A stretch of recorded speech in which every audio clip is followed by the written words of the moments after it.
Our bodily presence in the world is likely of ever greater interest to artists, designers, and makers in our increasingly digitally navigated context.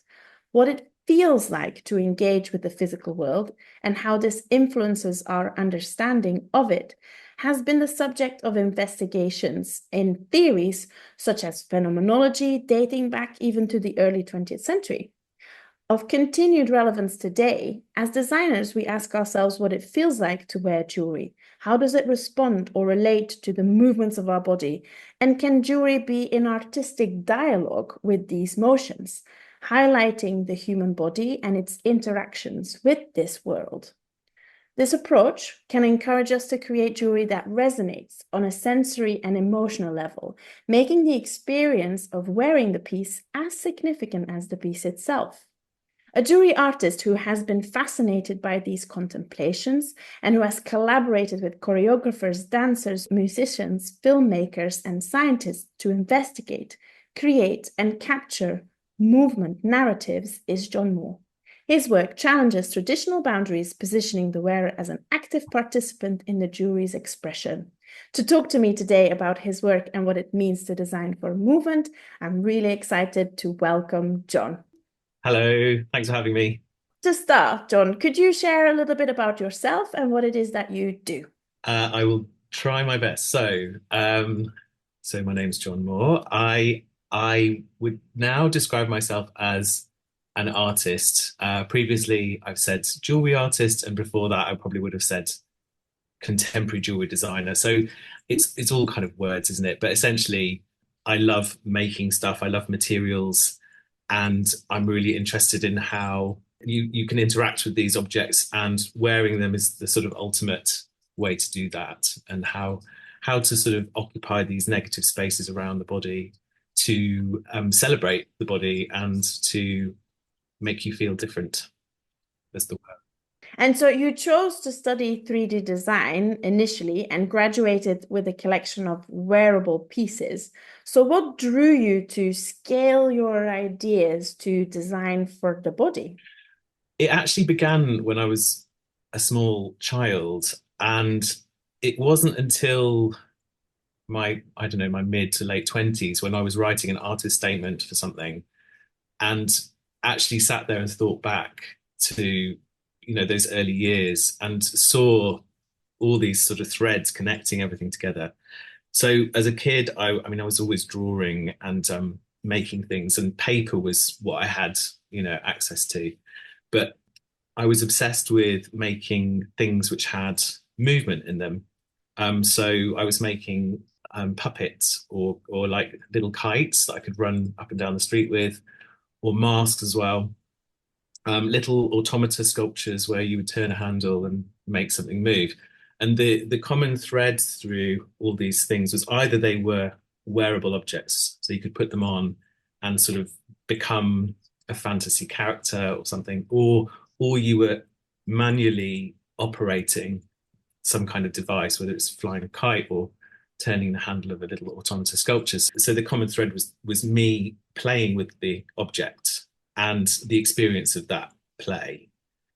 And then, as my education sort of progressed, I explored different directions. I did an art foundation course, which was one of the best years of my education for sure, because it's so rich. And in fact, at the end of that year, I ended up in the 3D department and just naturally, without really thinking about it, found myself making objects that were wearable. And in fact, I was the only non-fashion student on the foundation course to have pieces work in the fashion show at the end of the year. And they put me on as the last person. And yeah, so it's sort of just happened very organically. And I suppose the jewelry that I design and make now is sort of like a very grown up version of that. And I really enjoy how expressive it can be. Well, today you are well known, particularly for your large neck pieces, which have been crafted with transformation kind of in mind. Could you tell us a little bit about your interest in transformation, movement? You mentioned negative space, perhaps also contrast, because there's this contrast between rigid and and that movement, and why jewelry is perhaps the right medium for these types of explorations of these topics for you. So, I mean, going back to what I just described, these things I was making from a very young age, there was movement was obviously, a large factor in those things. And I suppose for me, like, when things being in motion gives them is life. You know what I mean? It's like this dance, and I learned to dance when I was a kid. In fact, I nearly became a dancer, but I had to quit because I had a knee injury. So from a young age, I was understanding my sort of physicality within space and my own movement, and also with these masks and puppets and things that I was making. So I suppose, yeah. So jewelry just was the most obvious and natural way for me to combine those interests, and it was always really important to me that the objects I made worked with the body and weren't restrictive. I wouldn't just design an object and then put it on the body, but actually think about how it occupied those spaces around the ears, around the neck, and how it moved with the shoulders, with the slight nuances that our bodies have, because we're never really fully still, are we? We're constantly in motion.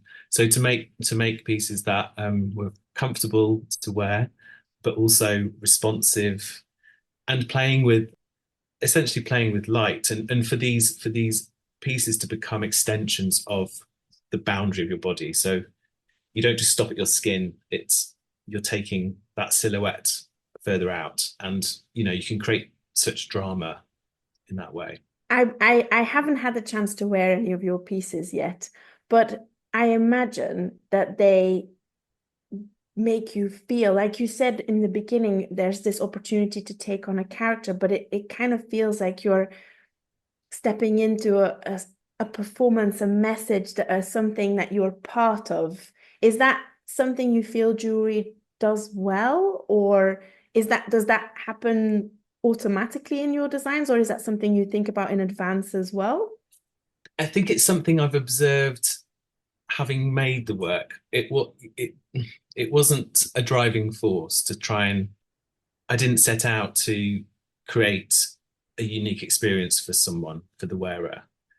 It's a kind of a bonus of something that's sort of, it's the way the work speaks back to you. Do you know what I mean? So it becomes this sort of dialogue. So having discovered that when I've made my first large collar, which was back in 2010, and seeing people try it on, they would instantly sort of stand differently. Their posture would change because there was something sort of special and sort of almost regal or ceremonial about it.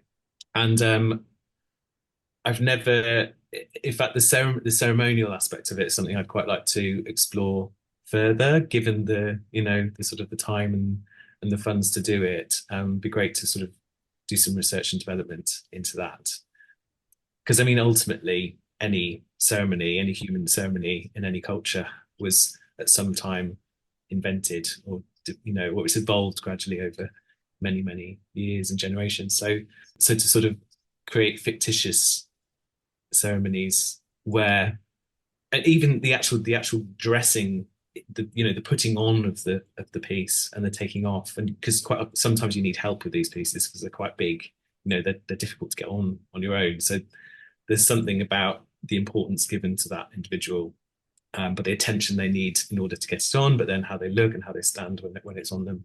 I think there's definitely some research in there, in a sense of the observer and the observed, and the sort of the relationship between viewer and wearer, and this ceremonial aspect of what it makes you feel like, the empowerment.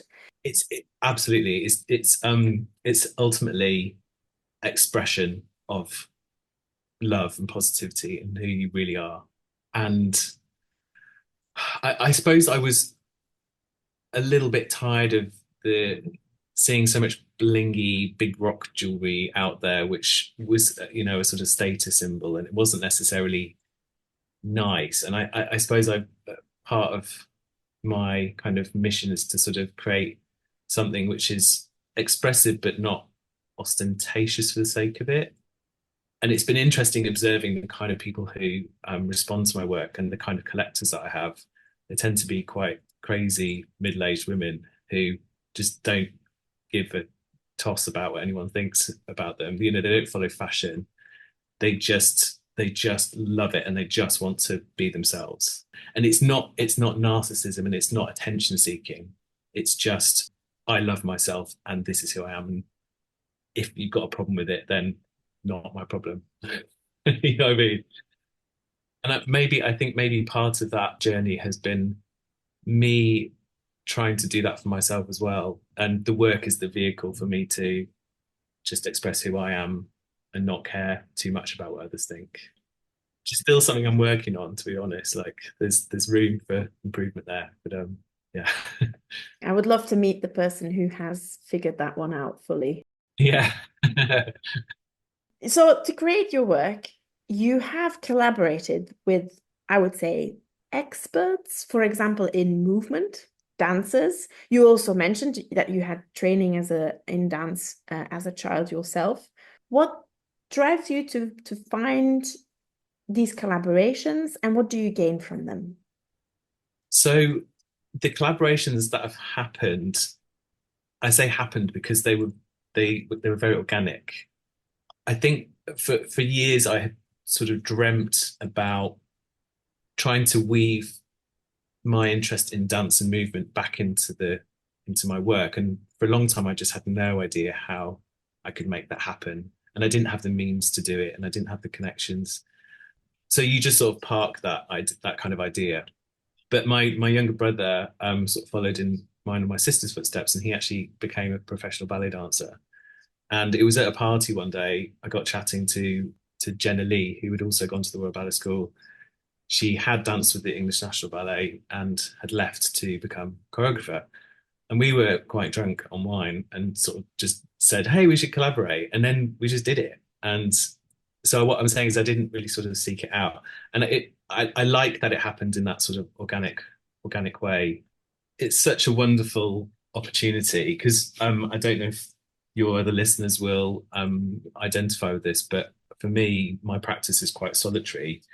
So to have the opportunity to work with other people at all is really interesting. You learn a lot about yourself in that process.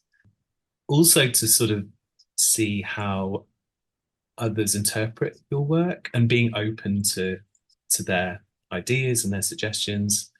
So it's a real test of how much of a control freak you are because I think when you're working alone, you're the only one calling the shots. So you just naturally are the one in control. So it's a really interesting process. So you definitely need to learn to sort of listen and some people say compromise. In fact, recently I went to the David Hockney installation piece. The sort of I think it's called the Light Room, isn't it, at Coal Drops Yard? And one of his quotes, which is printed on a t-shirt, is collaboration is compromise, which I mean, I love that he said it because it can be, but I didn't fully agree with it because I think if the chemistry is right, then and by just relaxing and allowing someone else's creative mind to influence what you're doing, it can be such an exciting and enriching experience because they might think of things you've never thought of. So it's really important to come together knowing what you're bringing to the situation, but also being really open to hearing their suggestions. And the way I've collaborated mostly is with these choreographer, dancers, and filmmakers. So it's quite a clear sort of relationship really because the jewelry already existed. I tell a lie. The first piece I did actually make a very large wooden collar for that for the purposes of the video, but it we didn't. What I'm saying is we didn't collaborate on the piece itself, so they weren't involved in the conception or the manufacture of that piece. That was my contribute. That was what I was bringing to the table. So yeah, so I suppose I mean, collaborations. Everyone is unique, and there's many different ways it can happen.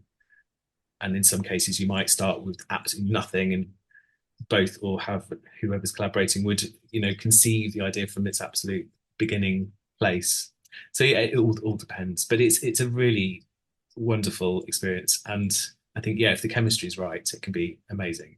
Because you collaborate with people who have or in the dance or choreography or film, and do you feel that because you've been in that world that you kind of master the communication or the language that they speak, and that helps the collaborations?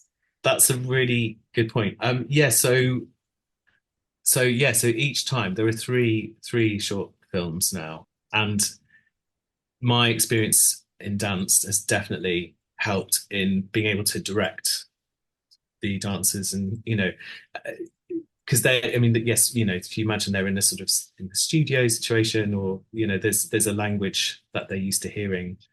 So it was really useful to be able to communicate with them in a way that they would understand. Yeah, that was definitely a bonus for me. Yeah, for sure. It's a commitment you have to have to wanting to understand the way people communicate within a certain discipline, which can be different. And it's having that respect that you do some work in advance to understand and to tap into that rather than to expect the other party to just. Yeah, just being able to communicate and have the right language is definitely quite important. I mean, for anyone wanting to collaborate with dancers who perhaps hasn't got any experience themselves, then maybe it's worth bringing in another collaborator who can sort of create that bridge between the two. I mean, I should say as well that although I worked with a choreographer on the first piece, we didn't prepare any material ahead of the shoots. In fact, we didn't have any R&D at all. We didn't have the budget for that. So it was very much a case of getting all the ingredients together, making sure we had a space to do it, the right equipment, people to help, dancer, hair and makeup, all the things. And then just literally put the piece on the dancer and just see how they responded to it and see what movement the piece kind of inspired them to do. So it's quite an interesting way of working. So then myself and the choreographer would sort of stand there watching, and then capture moments that we liked and say, well, can we expand on that movement? Can we shoot that again, but take it this way, open it outwards instead of downwards, or those kinds of things. And so it was really it's very magical actually, because it's all happening in the moment, and you're just crossing your fingers that at the end of the day you've got enough juicy footage to then play with and edit. And in fact, every time it's been the case that you have a wealth of stuff, and you're really struggling to pick which bits to include, because you don't really want to go over sort of 3 minutes or 30 seconds, depending on what the where it will be seen, whether it's social media or on the website or something.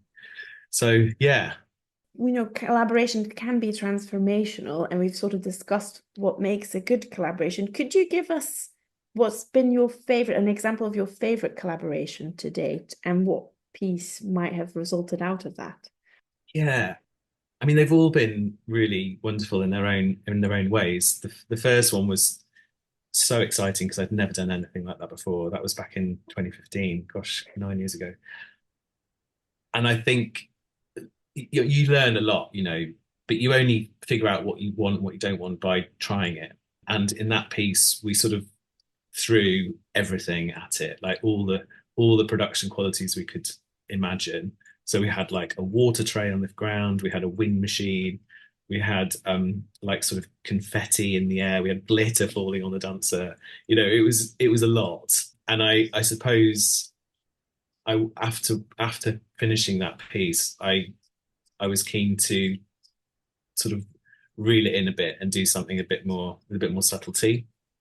And I would say the second piece, which was featuring this very beautiful black dancer called Lewis McMillan against a dark background, and he's wearing lacewing, which is this big silver collar with diamonds in it, which had previously won the Goldsmiths Company Award.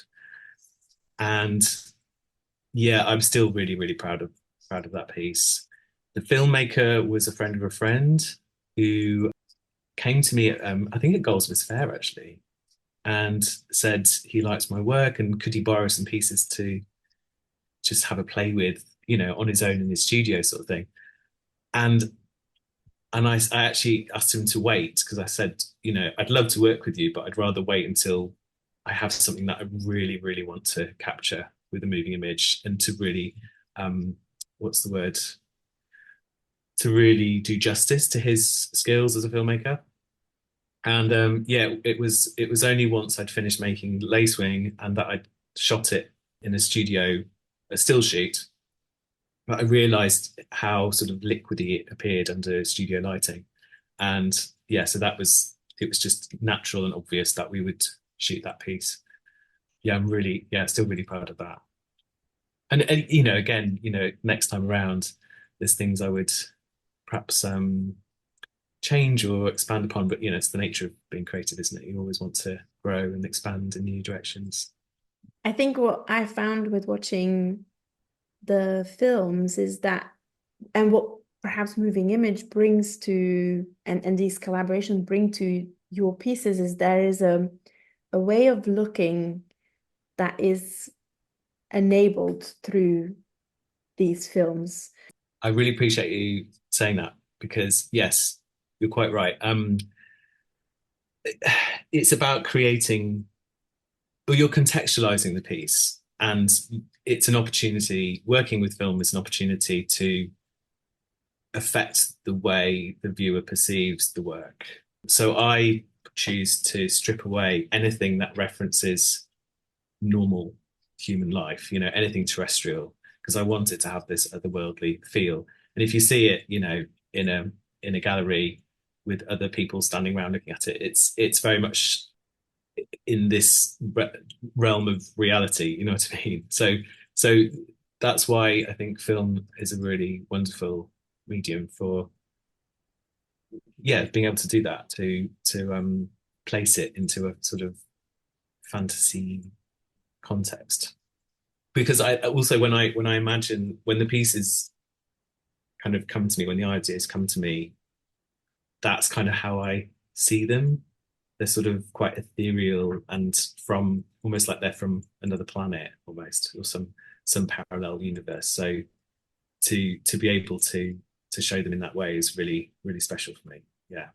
Whilst they are super magical, you marry it to the sort of the technicality and the detail of the technicality that you can still pick up in the film as well.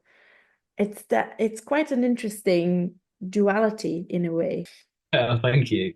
Yeah, I mean, ultimately they are handmade objects. I think one of the aspects of my pieces which adds a sort of layer of magic is the flexibility, which is thanks to the rubber that I use to connect the pieces. So they have this sort of almost muscular kind of quality to them, which is also what allows them to mold to the wearer and completely, well, constantly adjusting and moving with you. And I think that sort of it's in contrast with the regularity perhaps of the units that the pieces is comprised of. So yeah, so by putting this sort of organic movement into it, you're really adding something else. I don't know how to describe it. It has an animal quality to it, like almost like like a snake, the way a snake would move or something. In fact, if you handle pieces, they do sort of feel like they might slither off. You have to be careful. Do you have a dream for a collaboration? Say budget wasn't a worry, or you could, time wasn't an issue, or where you are in the world doesn't matter. If it for a specific performance or something you'd love to work on, what would it be? Oh, I have lots of dreams for things. One thing I'd really love to do, and this is a way off, is to create live performance theatre, and to work with dancers and choreographers.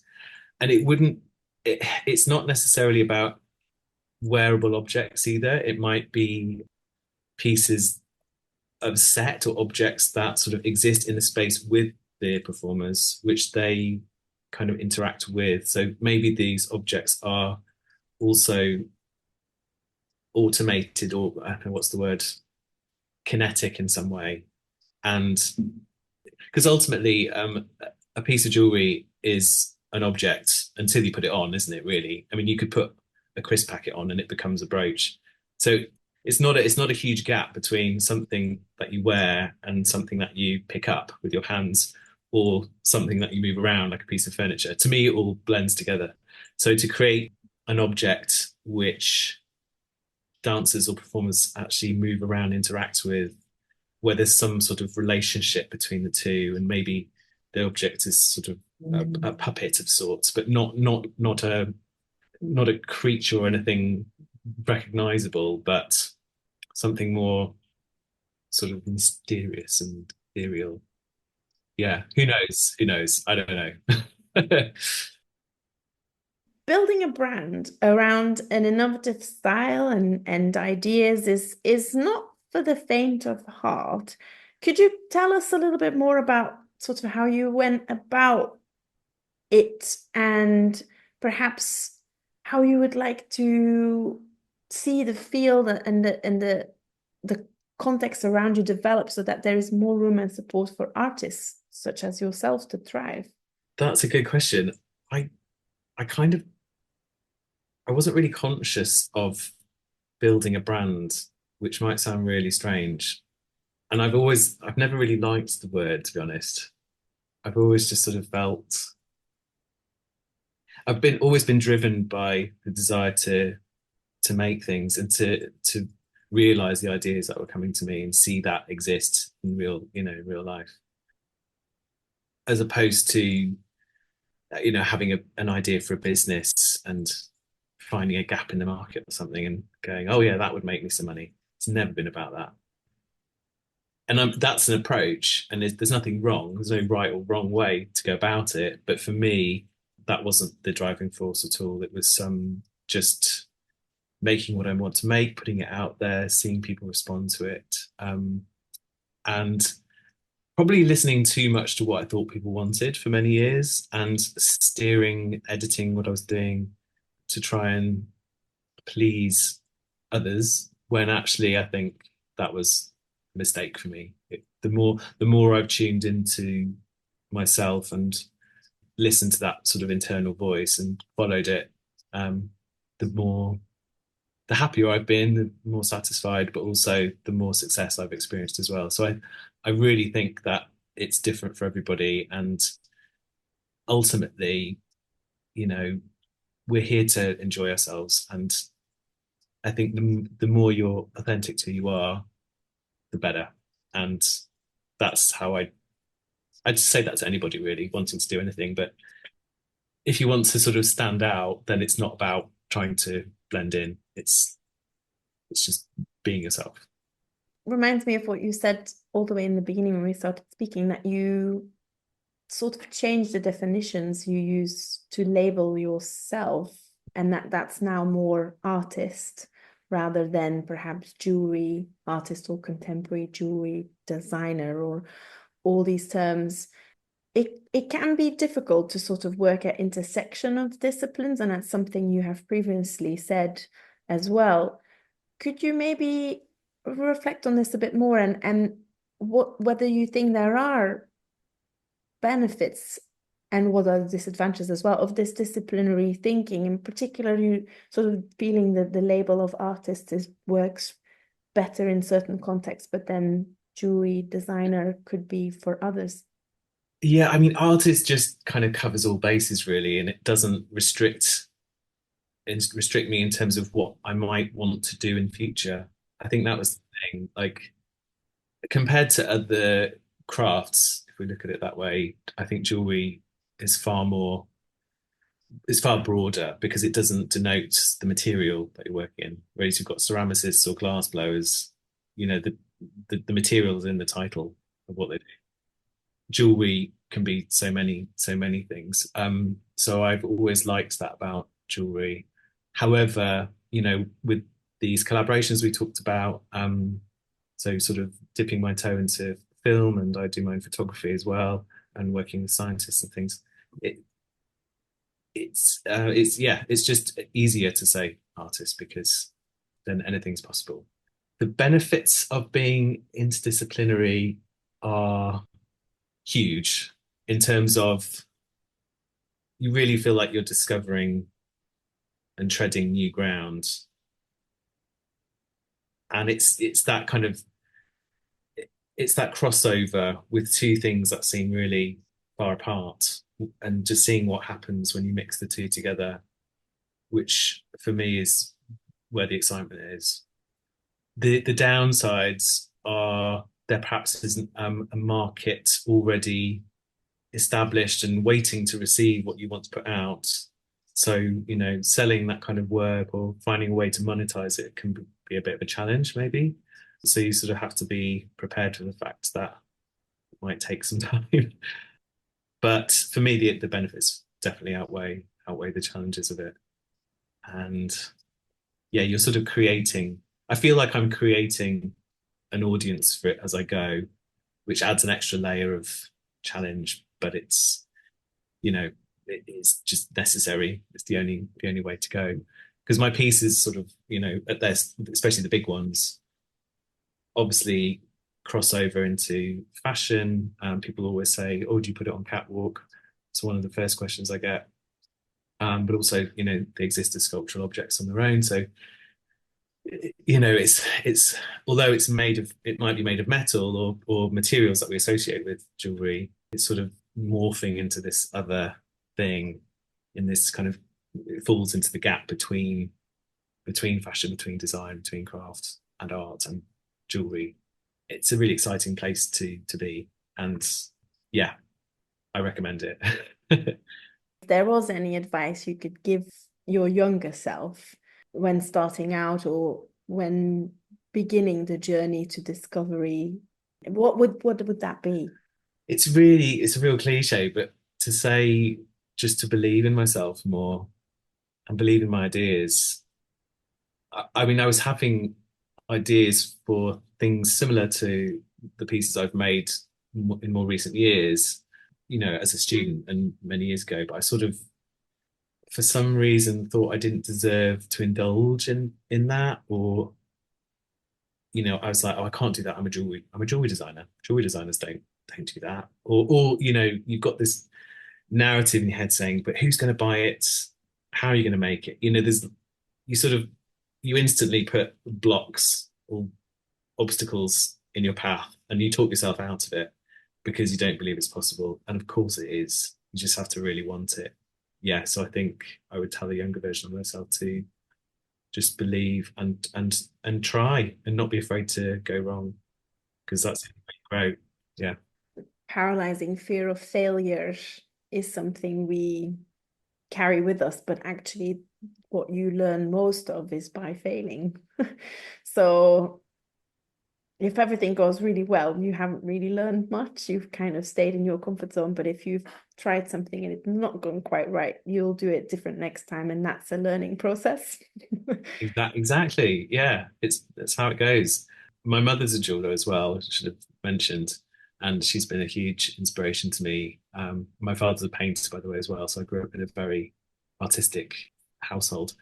But one of the things my mother always said to me was, if you don't make mistakes, then you don't make anything, which I still, think about and try to remember when I'm having doubts. So yeah, it's a good one.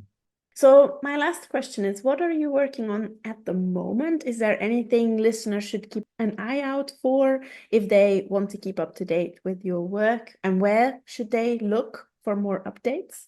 Well, I mean, I have my website, which I update very sporadically, which is johnmoorestudio.com.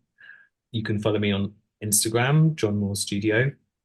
I'm currently working on completely new work using a material that I've been devising myself for the past 2 years, and it's this ongoing research. To cut a long story short, I was I was having these ideas which were really out there and quite organic. And I couldn't see a way to achieve them using metal or the traditional kind of materials or hard materials, sheet materials, materials that you buy in sheet form. They've been engineered. I mean, you can put organic shapes into metal through chasing and repousse, but it's extremely laborious and hard and noisy. And I thought there's got to be a kind of a less resistant path to achieving what I want to do. And so that led me to, well, there's various stages along the way, but led me to creating my own kind of clay material, using paper fiber, recycled paper fiber. And it's like a sort of air drying clay. It's my own recipe, which is a secret for now.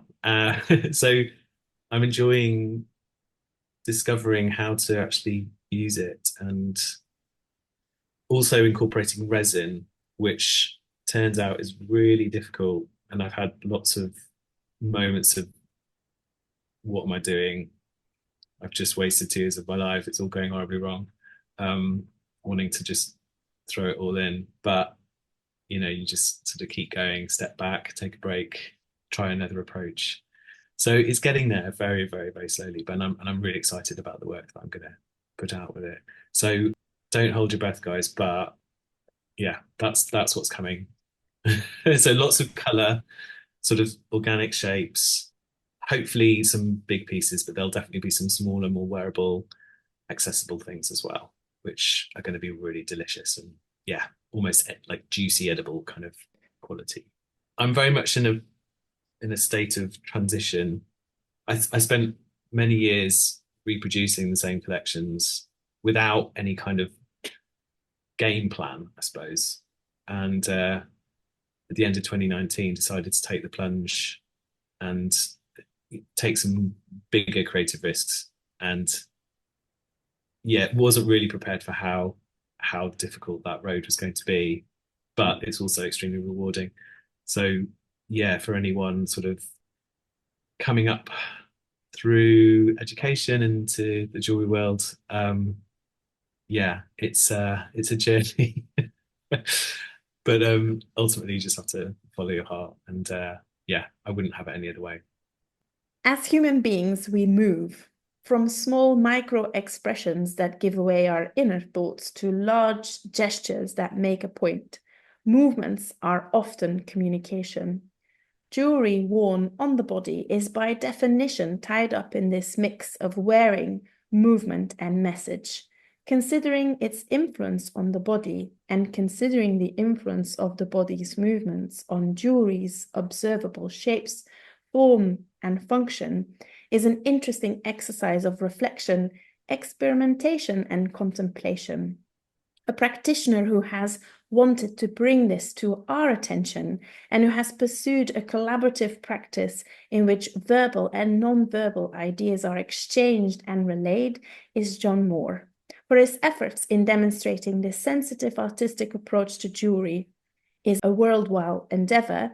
And for speaking to me today, I would greatly like to thank you, John. It's been a pleasure to hear more about your work, and we very much look forward to seeing what your next move holds. Thank you so much. I really appreciate this chance to talk to you. It's been wonderful. Next month, I'll be joined by another guest, so watch this space to find out who it is. But for now, this was Sophie Boons for the BAJ podcast episode titled Moving with Shapes with John Moore. Thank you for listening and have a wonderful day.